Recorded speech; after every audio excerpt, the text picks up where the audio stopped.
realita di lapangan, orang-orang yang menjadi pecinta dunia, pengejar dunia, mereka berpuluh-puluh tahun mengejar dunia, tetapi tidak ada hasilnya. Capek, iya jelas, tetapi hasilnya nggak ada. Kalaupun ada, sedikit, sangat sedikit. Kok bisa seperti itu? Karena dia menjadikan dunia sebagai tujuan. Tetapi lihat, orang yang dia menjadikan akhirat sebagai tujuannya, dunia itu dia tidak terlalu memikirkan.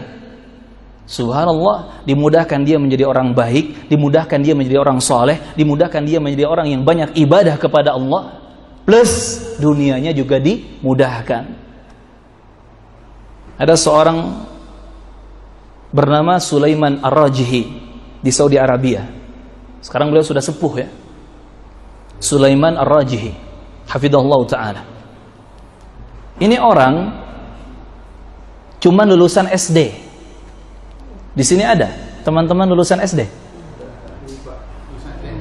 Nggak ada. Berarti SD-nya nggak pada lulus. Semuanya lulusan SD kan? Alhamdulillah. Tetapi kalau Sulaiman Ar-Rajihi ini lulusan SD ya sudah, nggak lanjut ke SMP, SMA, kuliah, nggak. Hanya lulusan SD selesai. Kemudian dia memulai untuk bekerja dan berbisnis. Dan dia jadikan akhirat sebagai tujuan. Dia jadikan akhirat sebagai tujuan. Walhasil apa?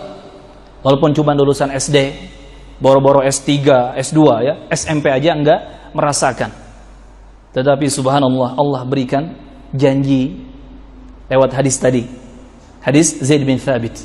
Dunia datang kepadanya dalam keadaan dunia itu hina, rendah, dan terpaksa harus datang. Subhanallah, akhirnya beliau ini dan keluarganya menjadi orang yang sukses ibadahnya, sukses akhiratnya, dan juga sukses dunianya. Punya kebun kurma hektaran, bahkan mungkin ratusan hektar. Entah berapa ribu pohon kurma di situ. Yang nanti hasil panennya kurma ini juga disedekahkan ke masjid-masjid. Subhanallah. Punya jamiah, punya universitas. Gak cuman punya ya, tetapi siapa yang mau belajar di situ gratis, bahkan diberi uang saku, digaji. Ada S1, S2, S3 ada di situ. Tempatnya di daerah Qasim, ya, di Qasim, Saudi Arabia. Apa lagi? Bahkan punya bank. Kalau tidak salah satu-satunya bank tanpa riba yaitu Bank Ar-Rajihi. Subhanallah, tanpa riba. Tetapi bisa berkembang. Ini janji Allah Azza wa Jalla. Dan subhanallah bisnisnya nggak cuman bank, jamaah. Mulai dari yang kecil sampai yang besar dilakoni. Ini jadi wawasan bisnis untuk kita. Mulai dari telur ayam itu sudah bercap rojihi sampai ke bank rojihi. Subhanallah. Usahanya seperti itu. Anak-anaknya, beliau punya anak puluhan anak. Masing-masing anak diberi modal untuk usaha. Subhanallah. Ini bukti real.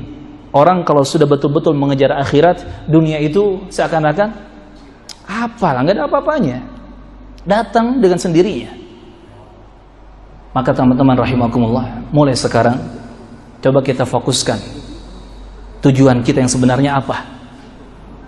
Kalau cuma mengejar dunia, siap-siap untuk capek dan nggak ada hasil.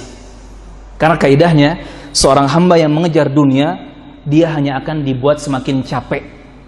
Betul tidak? Ayo, yang mau naik jabatan, yang mau gajinya bertambah, kan dibikin capek.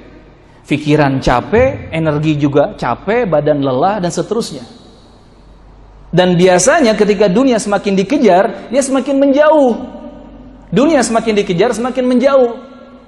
Bahkan susah didapatkan. Tetapi akhirat, semakin kita kejar akhirat dengan cara kita ibadah kepada Allah, berilmu agama yang benar, semakin kita mengejar akhirat, maka semakin terasa nikmat hidup kita, tenang hidup kita, bahkan dunia juga terasa berkah. Ada nggak orang yang rajin puasa Senin Kamis, kemudian dia mati kelaparan? Gak ada. Dan kenapa ketika dia sudah sukses Senin Kamis, misalkan nyoba sekali, mau terus-terusan, kenapa? Karena dia merasakan nikmat dan tenang hidupnya. Ada nggak orang sedekah, banyak sekali dia sedekah, kemudian dia bangkrut? Nggak ada. Tapi kenapa dia setelah merasakan rasa enak dan nikmat sedekah sekali, kemudian terus menerus? Karena dia merasakan keberkahan di situ. Subhanallah. Semakin akhirat kita kejar, semakin ibadah kepada Allah kita perjuangkan, semakin nikmat dan tenang kita merasakan kehidupan ini, dan semakin dimudahkan urusan-urusan akhirat kita. Tidak hanya akhirat, bahkan dunia.